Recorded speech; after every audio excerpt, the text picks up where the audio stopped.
Terence Crawford says that he will warn the referee about Viktor Postol's use of the elbow and excessive holding. He was on a recent conference call and he said in reference to Postol's victory over Lucas Matisse, I feel he did a lot of excessive holding and using his elbows that the ref didn't warn him about. And apparently Terence Crawford also predicted that Postol would beat Matisse, so he wasn't surprised by the result. However, anyway, he goes on to talk about Postol's, potential illegal tactics. He says, that's not my problem to be concerned about because it's a fight. I just hope the referee notices it and does what he has to do in the fight and make sure those type of things don't happen during the whole fight. So he seems to be saying, look, the referee needs to look out for it. So I'm going to tell him before the fight.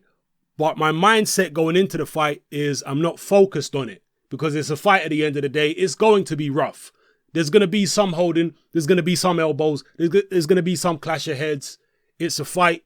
It's not a game of tiddlywinks. It's not a game of Monopoly. It's no cupcake. It's not a walk in the park. That is basically what I can deduce from what Terence Crawford is saying there. Now, I'm interested to hear from you guys. Does Viktor Postol, or did Viktor Postol, use his elbow excessively in a Matisse fight and hold excessively? I did watch the fight, obviously. I did a post-fight video for it. I can't remember the holding being that bad or that excessive. Perhaps it was, again, maybe I have to go back and look at the fight again. Maybe I mentioned in the post-fight video that there was quite a lot of holding. So was it, if it was Vladimir Klitschko versus Povetkin level holding, there's no way I would have forgotten about it. So I don't think it was that excessive. But, referees have to use their own individual judgment and make a call on whether a certain amount of holding is excessive or not. Some referees will literally allow virtually no holding at all, whereas other referees allow a certain amount.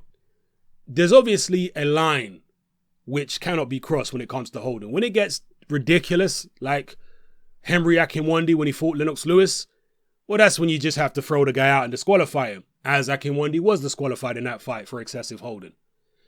But below a certain threshold, it's, maybe a case can be argued for certain fights in certain situations. For me personally, I think that the only time that holding should really be allowed is when a fighter is hurt. If a fighter is actually hurt or whatever, then a certain amount of holding you can understand because he's trying to survive. In the immediate, or when he's recovering from a knockdown, in the immediate aftermath of that, and his legs are gone, do you really want to say no holding and permit him to get completely knocked out? Don't you want to give him at least a little bit of a chance to survive? Again, holding in boxing, clinching, has never been totally illegal. You are allowed a certain amount, but it's not allowed to be excessive. And that all comes down to the referee's judgment on what they deem to be excessive. Some of it, again, like I say, is blatantly obvious what's excessive. Other times it's like, is that excessive or not? I don't know. Anyway, people, let me know what you think about Terence Crawford's comments here on Viktor Postol and his alleged use of the elbow and excessive holding in the Matisse fight. Did you see that?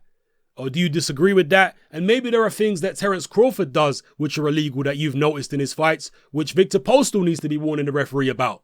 Whatever the case may be, drop it all in the comment section below. It's your boy Hatman, I'm out.